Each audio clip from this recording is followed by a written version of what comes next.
حليفة ما كلو عبقنا تلالو بتعني زي ما وفات لك بيت عنقلو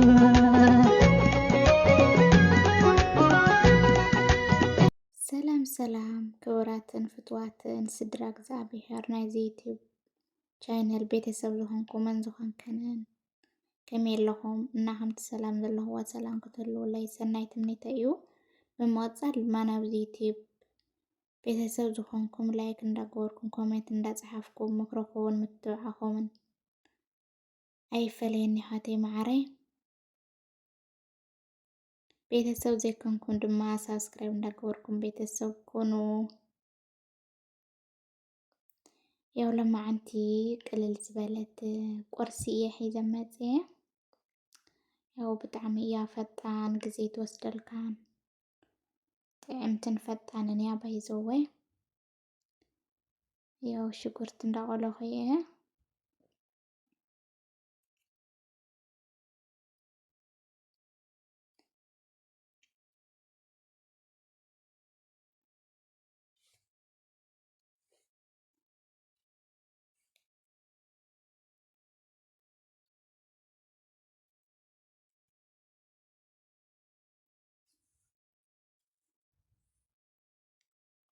ያው ከምዚ ገርና በደንብ ነቆልዎ እኒአና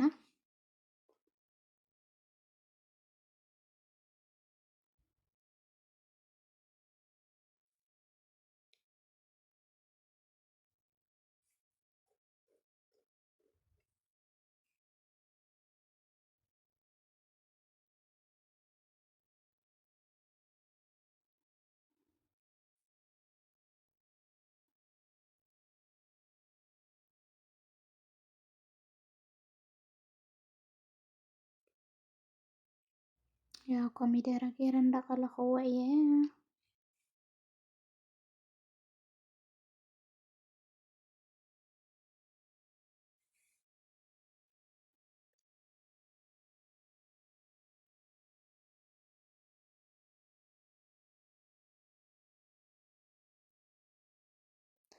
ያው እንትን እንቃቆሐ ድማ ብማይ ገይረ ኣብሲለየ ኣለኹ የቁርስና ለማዓንቲ እንቃቆሐ ያኒኣ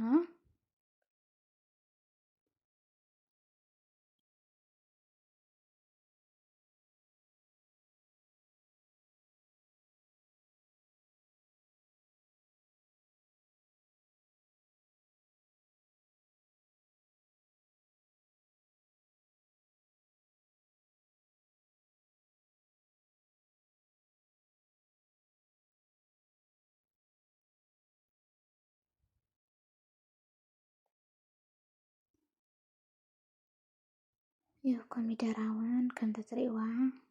ብጣዕሚ በሲላ ኣላ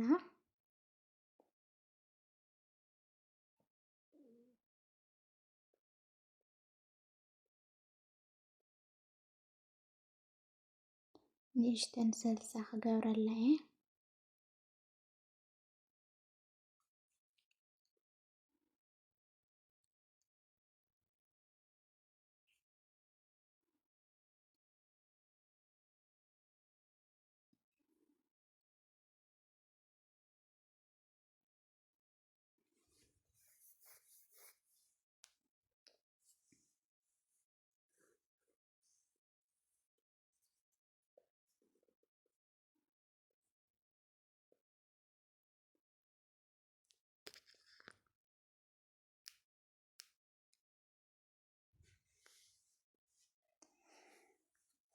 ያው በሲል ኣሎ ከምዚ ኢሉ በሲልልና ኣሎ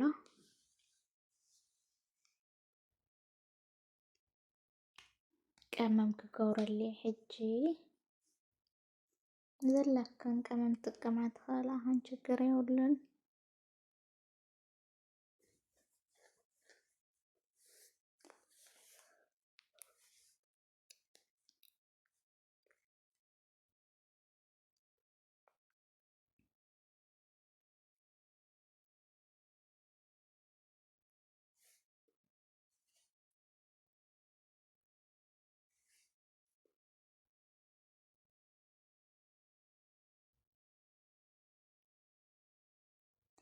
ንእሽተን ማይ ወይ ክገብረሉ እየ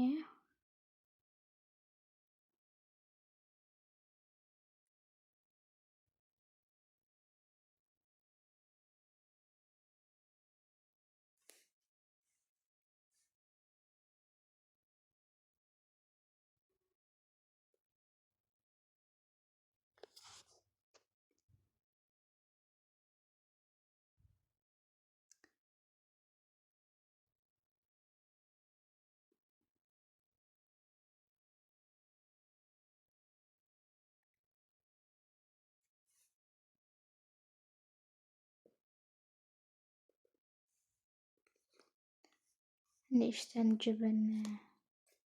ናይ ቢዛ ዘሎ ጅብን ንእሽተን ንገብረሉ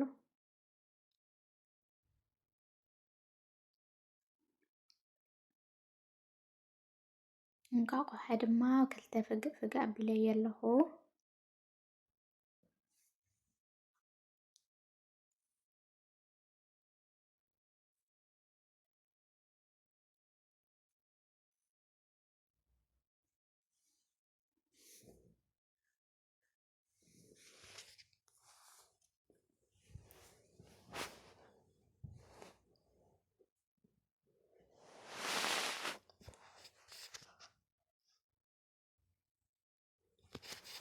ያው ከምዚ ጌርና ብደንቢ ናብኡ ኣስተኻኺልና ነቐምጦ ሓዊ ሆቓን ንእሽተን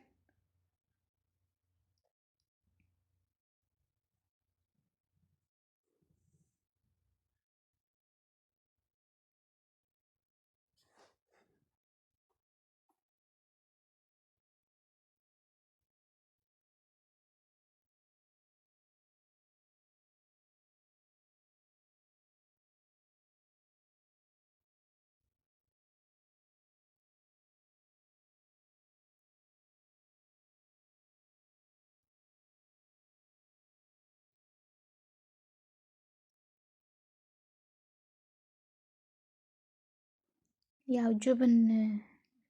ተህሊክን ብደንቢ ውስኽ ኣቡላለኽን ኣነ እኳ ስለተወደእትኒ ንእሽተን ገይረላ እምበር ክንውስኸሉን እኒአና መራኢ ፅቡቕ ዝገብሮ ብጣዕሚ ጥዑም ዝኾን እና ክትውስኸሉ ኣለኩም ኣሕዋተይ ማዕረይ ኣነ እኳ ስለተወደአኒ እየ እምበር ብደንቢ የድልዮ እዩ ነይሩ።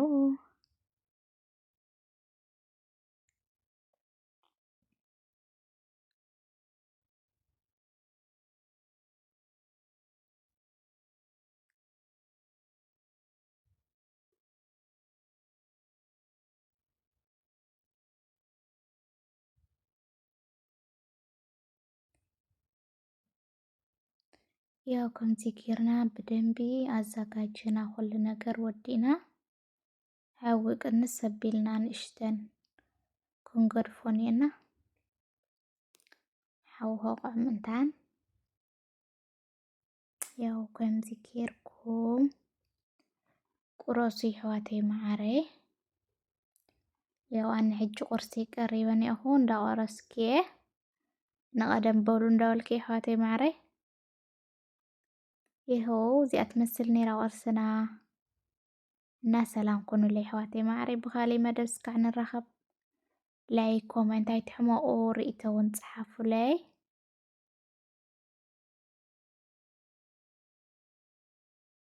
ናይ መችኹም ጋይስ ቀደም በሊለ እየ ብጣዕሚ እያ ጥዕምቲ ቀላል እያ ብጣዕሚ ኣሰራርሓ እውን ግዜ ትወስድን ባይ መችኹም ጋይስ።